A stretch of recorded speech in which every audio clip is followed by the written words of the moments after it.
என்னை அவர் அழைத்ததற்கு பிறகு காட்டு கூச்சல் போட்டார்கள், வான மதுர கத்தினார்கள்.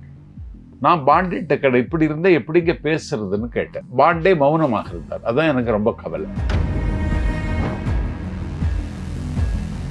அதற்கு பிறகு நாற்காலியெல்லாம் தூக்கி கொண்டு மேடையில தாக்குவதற்கு வந்தார்கள். நாற்காலி தூக்கி எறிந்தார்கள். கார் தந்தாங்க, நான் அதை பயன்படுத்தினேன். நான் அதிமுக வெளியேறுகிற பொழுது காரை திருப்பி ஒப்படைச்சிட்டேன். இன்னும் என்ன இன்னோவா சம்பத்துன்னு சொல்லுவது, இது ஆளை உதைக்காமல் பந்தை உதைக்கிற அநியாயம். அதில் ஒரு ஐயப்பாடு கூட இப்போ எனக்கு வந்துடும். என்ன ஐயப்பாடுன்னு நினைக்கிறீங்க? திட்டமிட்டு பண்ணாங்களோ. காசியில் விசாலாட்சி, காஞ்சியில் காமாட்சி, மதுரையில் மீனாட்சி, தலைவர் விஜய் தலைமையில் தமிழ்நாட்டில் நல்லாட்சின்னு சொல்லிட்டு நான் வந்துட்டேன். எதிர்கட்சி இயங்க முடியாம மூச்சு திணறுது, முட்டுச்சந்தில் நிற்கிறது திமுக. மாவட்ட செயலர் 70 வயசு மேல இருக்கக்கூடாது. கட்சி தலைவர் அமைச்சரவை விஸ்தரிக்க போறாரு மோடி. சேரப்போகுது திமுக. அப்படியா? ஆமா. எப்ப நடக்க போகுது இது? இது 2 மாசத்திற்குள்ள நடக்கும்.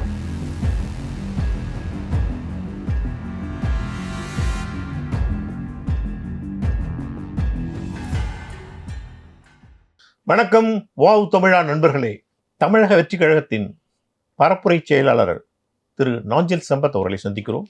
வணக்கம் சார். அமிதாப் பச்சன் பீக்ல இருந்த காலத்துல முக்கந்தர் க சிக்கந்தர், லாவாரிசு, அமர் அக்பர் ஆண்டனி, அந்த காலத்துல அவரை ஆங்கில பத்திரிகைகள்ல ஆங்கிரி யங்மேன் சொல்லும். அரசியல்ல நீங்களும் ஒரு ஆங்கிரி யங்மேன் ஆயிட்டீங்களோ? அந்த ஒரு விவாத மேடையில கொஞ்சம் அடக்கி வாசிந்தா இந்த பிரச்சனை வராது. இல்ல, அடக்கி விவாதம் செய்யவே விடல. நான் ஒரு விவாத அரங்குக்கு போறேன்னா மாற்றாரும் ஏற்றுக்கொள்ளுகிற வகையில செய்திகளை பதிவு செய்ய வேண்டும் என்னுடைய அழகான தமிழில்னு தான் நான் போவேன். யார் மீதும் பகை பாராட்ட வேண்டும் என்றோ, பகையாளிகளாக கருதப்படுகிறவர்களை பந்தாட வேண்டும் என்றோ நான் எண்ணி செல்வது. அன்றைக்கு 100 நாள் தளபதியின் ஆட்சி சாதனையா வேதனையா என்று முகப்பேரில் நடந்த முகப்பேறு வேலம்மாள் அரங்கல. சரி. இதுல அதிமுக சார்பில் கோவை சத்தியன், இல்லாத கட்சி இருக்க நாம் தமிழர் கட்சியில இடும்பவனம் கார்த்திக், திமுக சார்பில் ஏற்கனவே மாணவர் அணியாக இருந்து அதை மன்மத அணியாக மாற்றி ராஜீவ்காந்தி, நடுவர் பாண்டே, கோவை சத்தியன் பேசியதற்கு பிறகு பல செல்வகுமார்னு எங்க கட்சியின் செய்தி தொடர்பாளர், அவர் பேசும் பொழுதே ஆரம்பித்து விட்டார்கள். காட்டு கூச்சல், கத்தி கிழித்தார்கள். உங்க தொண்டர்கள் வரலையே? வந்தாங்க. நான் அவர்களை அமைதியாக இருக்க ஆற்றுப்படுத்தினேன். அதுக்காக அவர்கள் கத்துக்கிறாருன்னு இவங்களை நான் கத்த சொல்ல முடியாது. நீங்க அமைதியா இருங்க, விவாதத்துல பார்த்துக்கலாம், என்னால் அதை எதிர்கொள்ள முடியுங்கிற நம்பிக்கையோடு இருந்தேன்.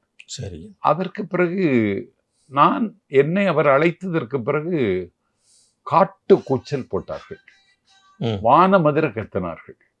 நான் பாண்டிட்ட கடை இப்படி இருந்தா எப்படிங்க பேசுறதுன்னு கேட்டேன். பாண்டே மௌனமாக இருந்தார். அதான் எனக்கு ரொம்ப கவலை. அதுக்கு பிறகு நான் ஒலிபெருக்கிக்கு முன்னாடி விவாத அரங்கினுடைய நெறியாளர், நெஞ்சம் நிறைந்த நண்பர் ரங்கராஜ் பாண்டே அவர்களேன்னு சொல்றேன். அது வெளியில கேட்கிற அப்படி கத்துறாங்க.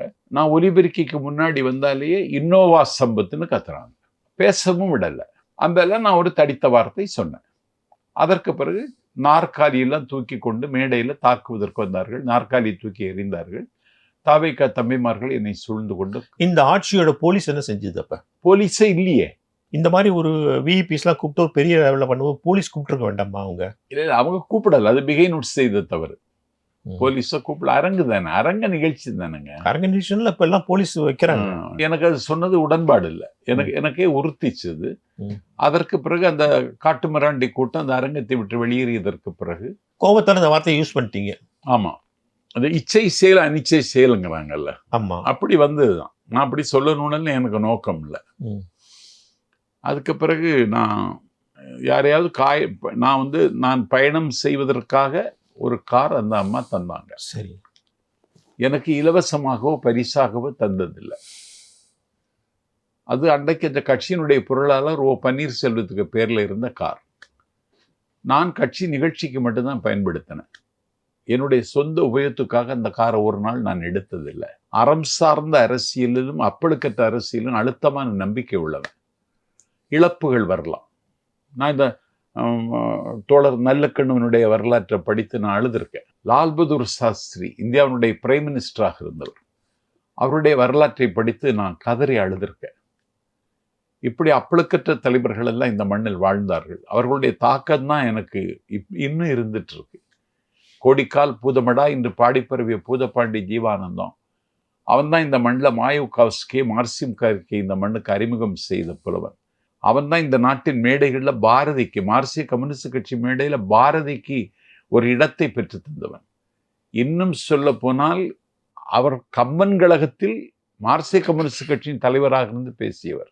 அவர் கம்பன் கழகத்தினுடைய நிறுவனர் கம்பனடிப்படி சா கணேசன் ரொம்ப கட்டுப்பாடு உள்ளவர். 8 மணின்னா 8 மணிக்கு தொடங்கிடுவார். பேச்சாளர் தாமதம் அப்போனா மேடை ஏற்ற மாட்டார். 45 நிமிடம்னா 45 நிமிடம் தான் பேசணும். அதுக்கு மேலே பேசினா இறக்கி விட்டுருவார். அதுக்கப்புறம் அவரை கூப்பிட மாட்டார். அன்னைக்கு கம்பன் கழகத்தில் மானுடம் என்று தம்மான்னு ஜீவா பேச போகிறார். 45 நிமிடம் தாண்டி 50 ஆகி 55 ஆகி 60 ஆகி 1 மணி நேரம் தாண்டி 1.5 மணி வரை வந்துட்டு ஜீவா பேசிட்டு இருக்கார். அப்பந்தான் ஒரு பக்கத்தில் போய் ஒரு பேராசிரியர் கேட்டார், எங்களுக்கெல்லாம் கட்டுப்பாடு இருந்துச்சு, ஜீவாக்கு இந்த கட்டுப்பாடு பொருந்தாதான்னு கேட்டார். அந்தால தான் அவர் சொன்னார், ஜீவாவா பேசுகிறார், கம்பன் அல்லவா பேசுகிறார். மேடையில் சிவப்பு லைட்டு வச்சுருக்கோம். அந்த லைட்டை போடலான்னு பார்த்தா அவர் ஏற்கனவே சிவப்பின் மீது அவருக்கு ஒப்பு, இந்த லைட்டை போட்டால் அவர் இன்னும் நீட்டுவாருன்னு சொல்லி தான் நான் போடலைன்னாரு. அது மாதிரி எந்த மேடைக்கு போனாலும் அந்த மேடைக்கு தகுந்தவாறு தன்னை மாற்றிக்கொள்ள வேண்டும் என்பதெல்லாம் நான் படித்த பாடம். பக்குவமாக பேசி அவர்களையும் ஆட்கொள்ள வேண்டும்னு நான் கருதியிருந்தேன். அதுக்கப்புறம் நான் அதற்கு விளக்கம் சொன்னேன். கார் தந்தாங்க, நான் அதை பயன்படுத்தினேன். நான் அதிமுக வெளியேறுகிற பொழுது காரை திருப்பி ஒப்படைச்சிட்டேன். இன்னும் என்ன இன்னோவா சம்பத்துன்னு சொல்லுவது, இது ஆளை உதைக்காமல் பந்தை உதைக்கிற அநியாயம். இதை என்னால் அங்கீகரிக்க முடியாது. நான் பொதுவாழ்வில் பல விழுப்புண்களை பெற்றவனா.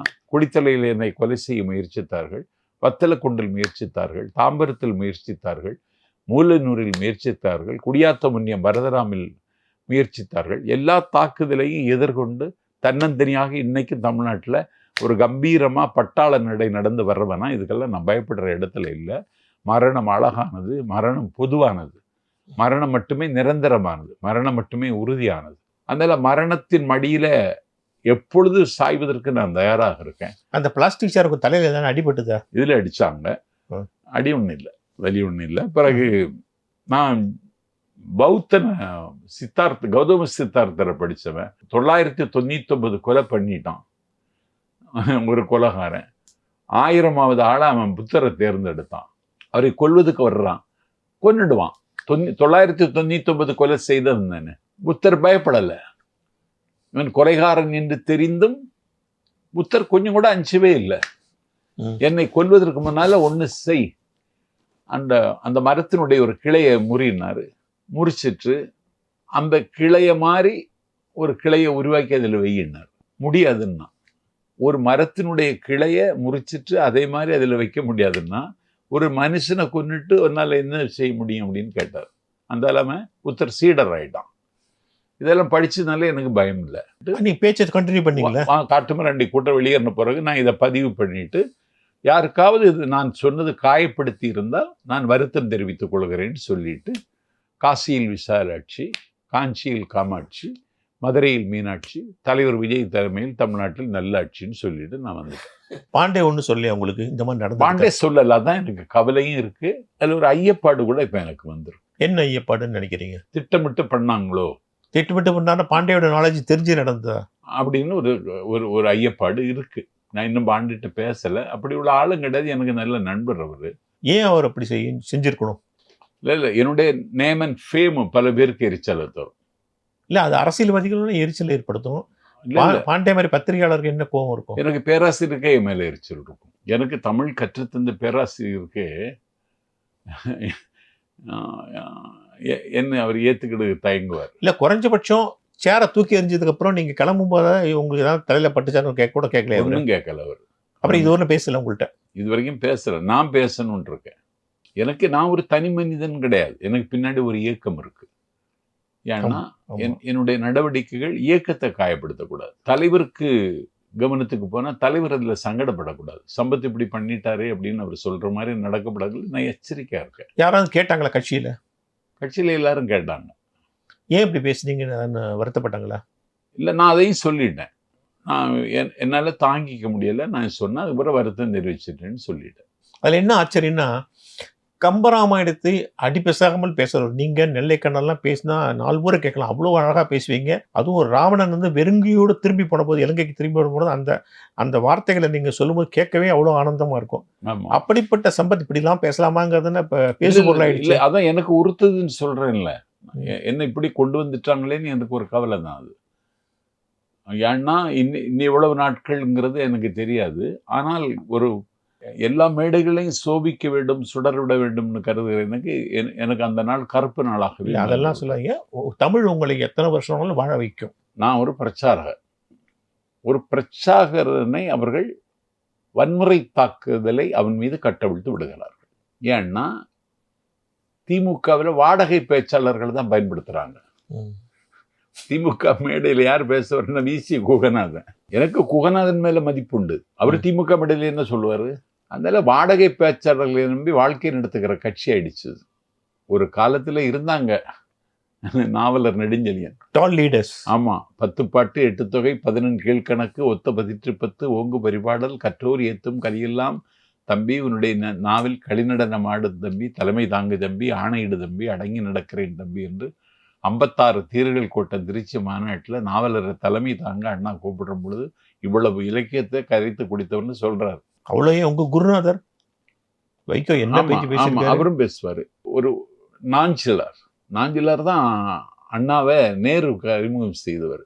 டிவோஷன், டெடிகேஷன், டிட்டர்மினேஷன், டிரெக்ஷன் அப்படின்னு சொல்லுகிற அந்த அந்த அந்த அந்த திமுகவா இந்த திமுக இது அறிவாலயம்ங்கிற பேரை உடனடியா மாற்றணும். சரி, நம்ம அரசியலுக்கு வருவோம். முதலமைச்சர் விஜய் 3 துறைகளுக்கான ஃபைல் என் டேபிளில் இருக்கு, எப்போ வேணா ரிலீஸ் பண்ணுவேன் அப்படிங்கிறாரு.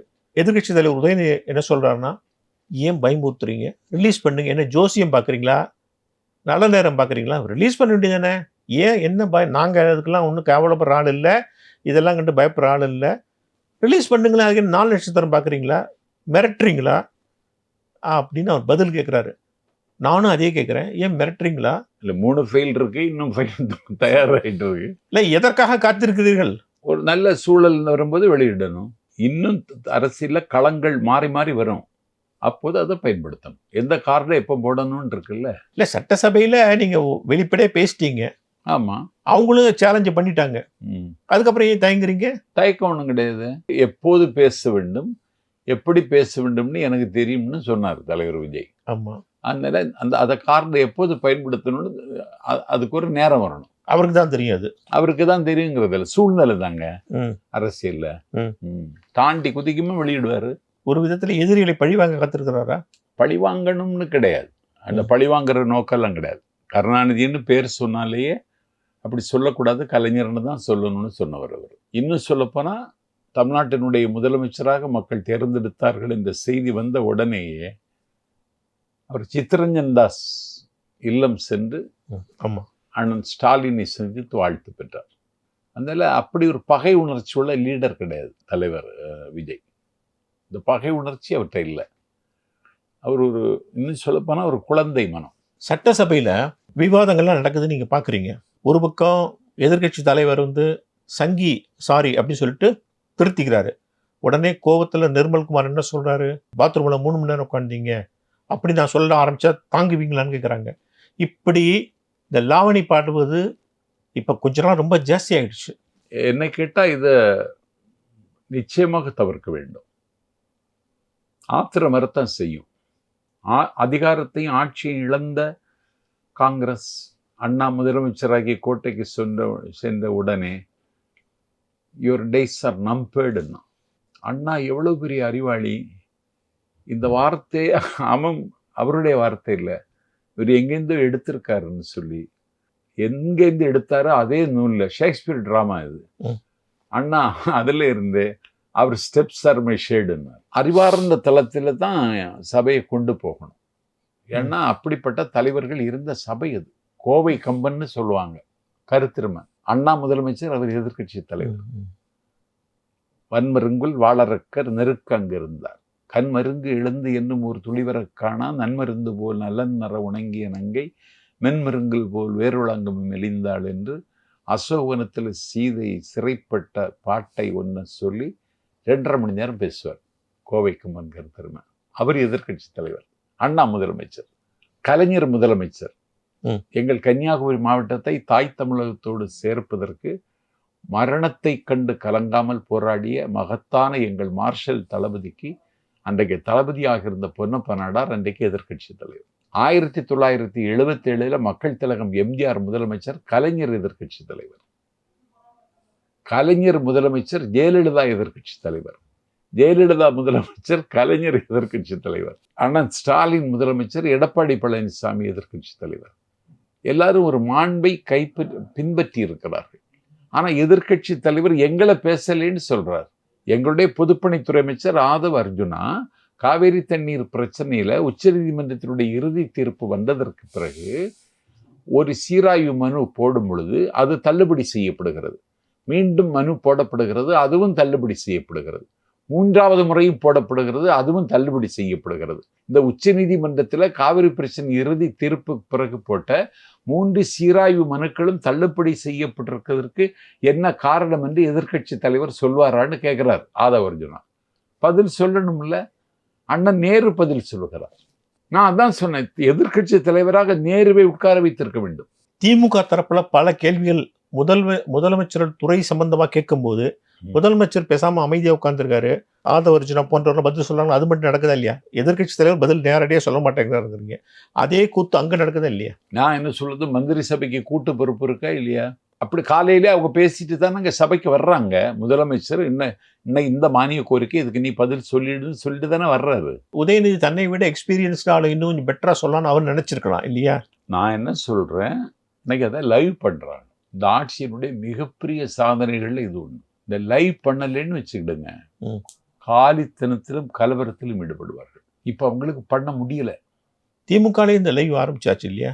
தியாகராஜர் மன்றத்தில் முன்னாள் சட்டப்பேரவை உறுப்பினர் பரந்தாமன் எல்லாம் கலந்து கொண்டதில் எங்கள் நிர்வாகிகளும் போனார்கள். டிபேட்ங்கிற வலைத்தளத்தில் தினேஷ் நடத்தினதில் அங்கேயும் அதற்கு ஒத்திகை பார்த்தார்கள். எங்களுடைய குரலை ஒடுக்குவதற்கு அதிகாரம் இல்லாமல் அம்மனமாகி கிடக்கிற கூட்டம் திட்டமிடுகிறதுன்னா இதை எந்த கோவிலில் போய் முறையிடுவது? அப்போ இவர்களுக்கு அதிகாரம் இருந்திருந்தால் என்னெல்லாம் செய்வாங்க? நாங்கள் அப்படி நினைக்கவே இல்லை. ஒரு கால அதிகாரம் போனதை திமுக ஜீரணிக்க முடியல. எதிர்க்கட்சி இருக்க வேண்டும், எதிர்க்கட்சி இயங்க வேண்டும். எதிர்க்கட்சி என்பது ஷேடோ கவர்மெண்ட், நிழல் அமைச்சரவை. ஆளுகிற கட்சி பெரும்பான்மை இழந்து விடுமானால், ஆளுகிற கட்சி கவிழுகிற நிலைமைக்கு தள்ளப்படுமானால், ஷேடோ கவர்மெண்ட்டுக்கு தலைமை தாங்குகிறவர் தான் கவர்னர் ஆட்சி அமைக்க கூப்பிடணும். அவ்வளவு பொறுப்பு இருக்கு ஷேடோ கவர்மெண்ட்டுக்கு தலைமை தாங்குகிறவருக்கு. நீ இந்த நாட்டில் ஆர்ப்பாட்டம்னு சொல்லி தஞ்சாவூரில் போய் நின்றுட்டு நரகல் நடையில பேசுற நீ. இப்ப நான் செஞ்சில் சம்பத்து நான் பேசுற கூட்டத்துல ஒரு தம்பி ஏதாவது சத்தம் போடுறான்னா நான் அவனை குண்டு கட்டா தூக்கி வெளியில போடுன்னு சொல்லிடுவான் மைக்கிலேயே. அதெல்லாம் தம்பி உதயநிதி செய்திருக்கணும். அவன் சொன்னதுக்கு நீ ரியாக்ட் பண்ணலாமா? ஒரு தடவை ரியாக்ட் பண்ணா போறாதுன்னு நான் காவேரி தண்ணியை சொன்னேன்னு சொல்லலாமா? இது என்னது இது? பட் ஆளுங்கட்சியும் முந்தைய ஆட்சியில் உள்ள எம்எல்ஏக்கள் செஞ்சது போலவே ரொம்ப விஜய் புகழ் பாடுறதுலயே ரொம்ப நேரத்தை செலவு பண்றாங்க இல்லையா? அது நடக்குதா இல்லையா? இல்ல, அந்த அவங்களுக்கெல்லாம் அனுபவம் கிடையாது சார். புதிதாக வந்திருக்கிற சட்டப்பேரவை உறுப்பினர்களுக்கு அவர்கள் தங்களுடைய இருப்பை தக்க வைத்துக் கொள்ள வேண்டும் என்று இப்படி பேசுகிறார்கள்னு நான் கருதுறேன். அதை தலைவர் ஆற்றுப்படுத்தி அதை சரியா கொண்டு வந்துடுவார். ஃபர்ஸ்ட் கன்னி பேச்சு தான் இதெல்லாம். சரி, இன்னொரு விஷயம், இந்த கார் விஷயமா பேசலாம்.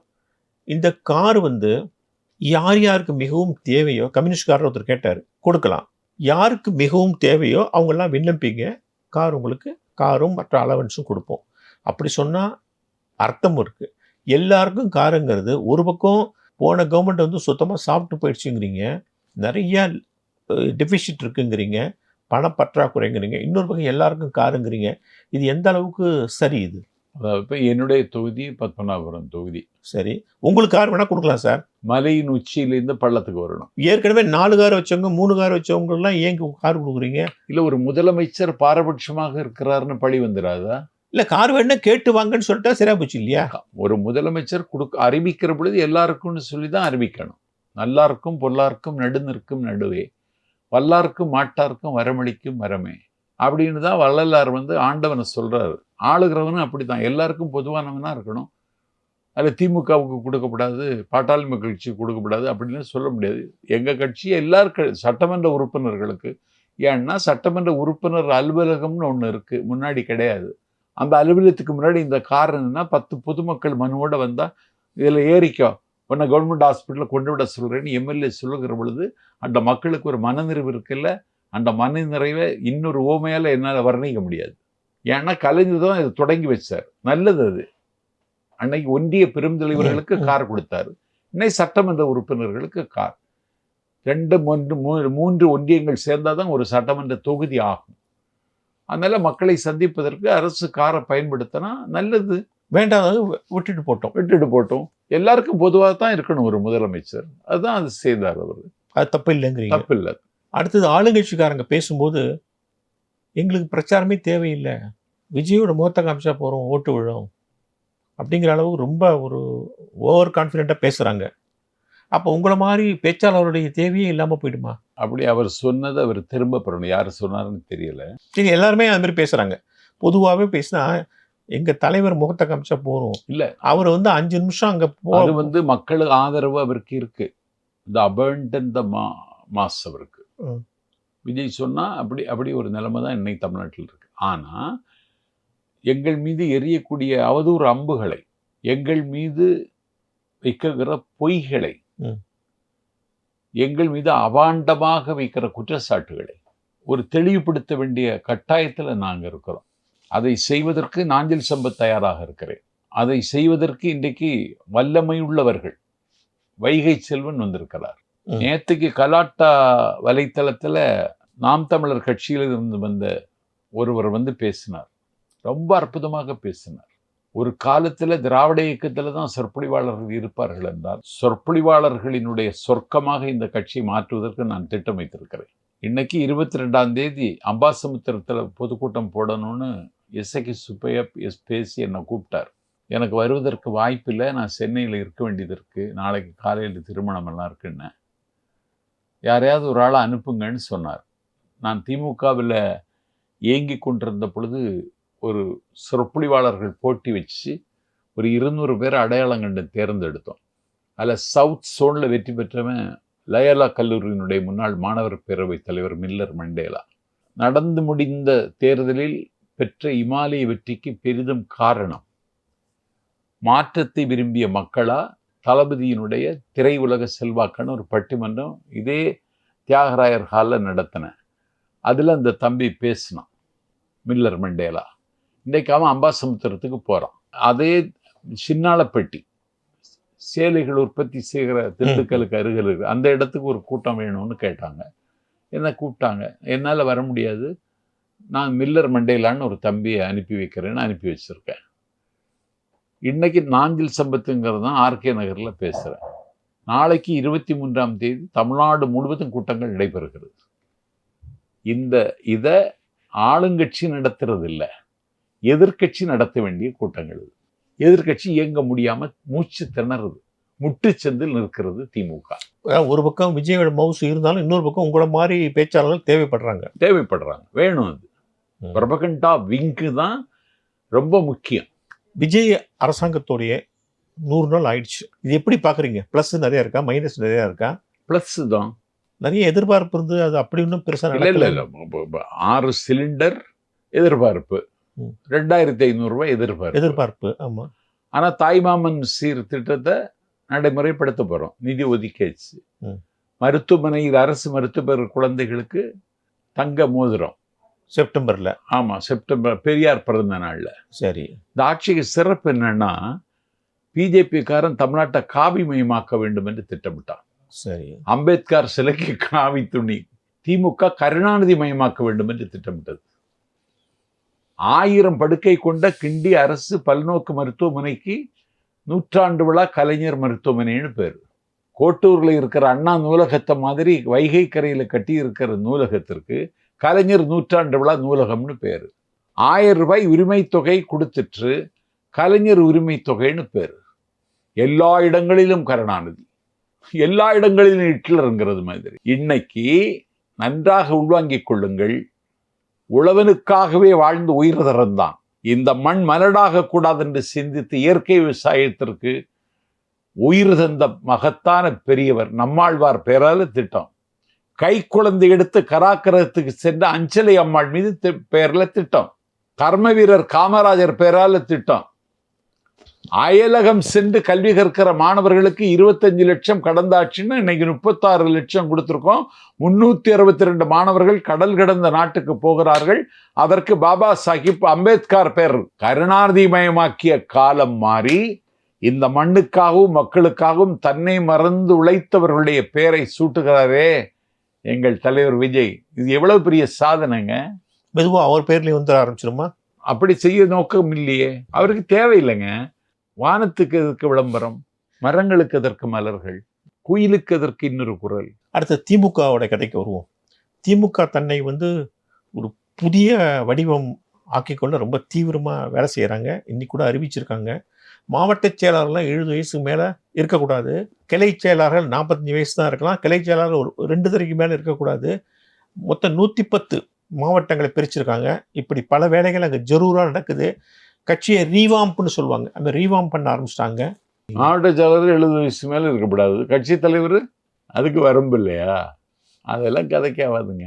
இந்த ஃபவுண்டேஷன் இருக்குல்ல, ஆமா, திமுக ஃபவுண்டேஷன், அண்ணா ஸ்டாலின் சொல்லி அமைப்பு முறை தான், நம்முடைய அமைப்பு தான் இந்த கட்சியினுடைய வெற்றிக்கு காரணம்னு சொல்றாருல்ல. ஆமா, இந்த அமைப்பு அண்ணா உருவாக்குனது.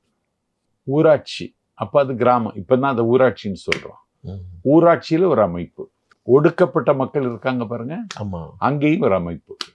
அதுக்கு பேரு கிளைக்கழகம். இந்த கிளைக்கழகத்திலிருந்து ஒரு கிளை செயலாளர், கிளைக்கழக தலைவர், கிளைக்கழக பொருளாளர், கிளைக்கழக செயற்குழு உறுப்பினர், கிளைக்கழகத்திலிருந்து செயலாளர் மட்டும் இல்லை, ஒன்றிய பிரதிநிதின்னு 3 பேர் ஒன்றிய கூட்டத்துக்கு போவான். கிளைக்கழகம், பேரூர் கழகம், நகர கழகம், ஒன்றிய கழகம், மாவட்ட கழகம், தலைமை கழகம். இது அண்ணா. அது எவ்வளவு பெரிய தலைவர் அண்ணாங்கிறது எனக்கே இப்பதான் புரியுது. அந்த அமைப்பு முறை தான் எந்த தலைவனும் செய்ததில்லை. காங்கிரஸ் என்கிற நிலத்து மிங்கலங்கள், பண்ணை பிரபுக்கள், ஆலை அரசர்கள், ஜமீன்தார், கனவான்கள், ஜமீன்தார்கள், லைசன்ஸ் தாரிகளினுடைய கட்சியை அண்ணா வீழ்த்துவதற்கு வகுத்த வியூகத்தில் இது ரொம்ப முக்கியமானது. காங்கிரஸ் மண்டலம் கமிட்டியும்பான். மண்டலம் கமிட்டியெல்லாம் தூக்கி தூர எறிஞ்சிட்டு வட்டக்கழகம், ஒன்றிய கழகம், மாவட்ட கழகம் என்கிறாது ஒரு புது 4 கால் பாய்ச்சல்ல குதிரை வந்தது மாதிரி இருந்துச்சு. இப்ப இது புது ரத்தம் பாய்ச்சல் அப்படி இருக்கா? இப்ப இவங்களுடைய அறிவிப்பு எல்லாத்துலயும் வயசான ஆட்களெல்லாம் இதுவும் ஓரம் கட்ட ஆரம்பிக்கிறாங்கல்ல, வீக் ஆயிடும்ல. நான் என்ன கேட்கிறேன், தோற்று போனதற்கு பிறகு 36 பேர் கொண்ட குழுவை அண்ணன் ஸ்டாலின் நியமித்து ஏன் தோற்றதற்கான காரணங்களை கொண்டு வாருங்கள்னு சொல்லி, அந்த காரணங்களை கொடுத்து 2 மாசம் ஆயிடுச்சு. அதுக்கு மேல என்ன நடவடிக்கை எடுத்தீங்க? அதோடைய தொடர்ச்சியா இதுன்னு நான் சொல்றேன். ஏன் தோற்றோம் என்பதற்கு காரணத்தை சொல்லியிருக்காங்க. ஆமா, இப்ப இன்னைக்கு அறிவிச்சதுக்கும் அந்த அறிக்கைக்கு என்ன சம்பந்தம் இருக்கு? இல்ல, கட்சியில வந்து கட்சிக்கு ஒரு இளம் ரத்தம் பாய்ச்சணும், முதல்ல இந்த மாதிரி ஆட்களை உள்ள கொண்டு வரணும், அப்புறம் பல விஷயங்களை வெளில அனுப்பணும் அப்படின்னு கூட ஐடியா இருக்கலாம்ல. நாஞ்சில் சம்பத்து கேட்கிறேன், இளைஞர் அணின்னு இருக்கு. ஆமா, இளைஞர்கள் இருக்காங்களா? மாணவர் அணின்னு இருக்கு. ஆமா, மாணவர்கள் இருக்காங்களா? திமுக மாணவர்கள் நிறைய காலேஜில் இருக்கு. ஒரு காலேஜிலும் இல்ல மாணவர் அணி, இல்ல இளைஞர் அணி இல்ல. திமுக இலசுகளே இல்லைங்கிறீங்களா? இல்லவே இல்லை. இதை எப்படி கொண்டு வருது சொல்லுங்க? நான் மாசு இருக்காருல்ல, அமைச்சரா இருந்தாரு, நான் அவர்கிட்ட சொன்னேன், திமுகவுக்கு அமைப்பு முறையே நாற்றங்கால் தான். அது மாணவர்கள். நம்ம கட்சியில மாணவர்கள் இல்லை. நீங்க கல்லூரி வாசல்ல வாயில் கூட்டம் போடணும். நான் கல்லூரி மாணவனாக இருக்கும் பொழுது வாயில் கூட்டம் நடந்துச்சு. விடுதலை விரும்பி பேசுறார். அந்த வாயில் கூட்டத்தில் அவர் என்ன பேசுறாருன்னா, வியட்நாம் விடுதலை என்கிற தலைப்புல பேசுறார். வியட்நாமுக்கு நாஞ்சில் சம்பத்துக்கு என்ன சம்பந்தம்? நான் கல்லூரி மாணவன். வாயில் கூட்டம், உரை வீச்சு, விடுதலை விரும்பி, தலைப்பு வியட்நாம் விடுதலை போர். அப்பதான் அவர் ஹோசிமின் பேரை சொல்றார். எனக்கு ஒரு புத்துணர்ச்சி வருகிறது. சிட்டுக்குருவிகள் வல்லூர்களை வெல்லும் என்றான் அல்லாமா இக்பால், வெட்டுக்கிளிகளை யானைகள் வீழ்த்தும் என்றார் ஹோசிமின் அவர் சொல்றார். அரசியலே பேசல, கருப்பு பற்றியோ சிவப்பு பற்றியோ திமுக பற்றியோ ஒண்ணுமே பேசல. ஹோசிமின் பற்றி மட்டும் பேசினார், வியட்நாம் பற்றி மட்டும் பேசினார். அடுத்த நாள் லைப்ரரியில போய் புக்கை தேட ஆரம்பிச்சிட்டார். இன்னைக்கும் வாயில் கூட்டம் போடுங்க, நந்தன ஆர்ட்ஸ் காலேஜுக்கு முன்னாடி போடுங்க, கட்சி கலர் ஒண்ணுமே கட்டாதீங்க, உரை வீச்சு நாஞ்சில் சம்பத்துன்னு போடுங்க, புதிய கல்விக் கொள்கைங்கிற தலைப்புல நான் பேசுறேன்னு மாசுட்ட சொன்னேன். கேட்கலையே. அந்த காலத்துல இந்த ஆட்சி இருக்கும் பொழுது தேசிய கொள்கை கல்விக் கொள்கை எவ்வளவு பெரிய ஆபத்தானதுன்னு நான் சொல்றேன். மாணவர்கள் அட்டென்ஷன் ஆயிட்டா போதும், என் குரலுக்கு அட்டென்ஷன் ஆயிடுவான். கேட்கலையே. பிரச்சாரம் இல்லாம ஒன்றும் நடக்காது சார். இவங்க பிரச்சாரம் பண்ணவே தயாரில்லை, தயாராகக்கூடிய நிலைமையிலும் திமுக இல்லை. இப்ப சமீபத்தில் கோவளத்தில் தென்னிந்திய முதல்வர்கள் மாநாடு நடந்ததில்ல, அந்த மாநாட்டு விஷயங்கள், விஜய் வந்து அமித்ஷாட்ட பேசுனது எல்லாத்தையும் கவனிக்கும் போது தாவேகா வந்து திமுகவுக்கு முன்னாடி பாஜக ரொம்ப நெருங்குறாப்புல இருக்கு. இல்லையே, கொள்கை எதிரின்னு அறிவிச்சிருக்கோம், அதை நாங்கள் நடைமுறைப்படுத்தி காட்டியிருக்கோம். தேசிய கட்சியான பிஜேபியினுடைய மாநில தலைவர் செல்வாக்கு பெற்ற நைரன் நாகேந்திரன் சாத்தூரில் சாய்ந்தார். இல்ல டோன் கொஞ்சம் டவுன் ஆகுதுன்னு சொல்றாங்க. இல்லை, அதெல்லாம் கிடையாது. டீலிமிட்டேஷன் ஆகட்டும் அல்லது காவிரி பிரச்சனை ஆகட்டும், எல்லாத்துலயுமே டோன் கொஞ்சம் டவுன் ஆகுது. அதெல்லாம் கிடையாது. தென்மண்டல மாநில முதல்வர்கள் மகாநாடு, டிகே சிவகுமார் வந்திருக்கார், கேரளாவின் சதீஷன் வந்திருக்கார், சந்திரபாபு நாயுடு வந்திருக்கிறார். நாகரிகமா நடந்துக்கிடணும்னு அதில் உறுதியாக இருந்தார். அதை தாண்டி தென்மண்டல முதல்வர்கள் மகாநாட்டு தென்மண்டல முதல்வர்கள் அமைப்புக்கு தலைமை தாங்குவது அமித்ஷா, உள்துறை அமைச்சர், துணைத் தலைவர் விஜய். தமிழ்நாட்டின் முதலமைச்சர்களில் இந்த உயரத்தை எட்டிய முதல் தலைவன் விஜய் தான். 2022க்கு பிறகு தென்மண்டல முதல்வர்கள் மாநாடே நடக்கலை. அந்த மாநாடு உலகத்தின் கவனத்தை ஈர்த்திருக்கிற, கல்லெல்லாம் சிலை செய்த பல்லவ சாம்ராஜ்யத்தின் தலைநகர் மாமல்லபுரத்தில் இருக்கு. எங்கள் தலைவர் தான் தென்மண்டல முதல்வர்களின் அந்த குழுவுக்கு துணைத் தலைவர், தலைவர் உள்துறை அமைச்சர். ஸோ சரியா தான் போயிட்டு இருக்கீங்க. சரியா போயிட்டு இருக்கோம். அமைச்சரவை விஸ்தரிக்க போறாரு மோடி, சேரப்போகுது திமுக. அப்படியா? ஆமா. எப்போ நடக்க போகுது இது? இது ஒரு 2 மாசத்திற்குள்ள நடக்கும். நம்பகமான தகவல் எனக்கு. ஸோ பல விஷயங்களை அற்புதமா பேசுனீங்க. மிக்க நன்றி. மறுபடியும் சந்திப்போம்.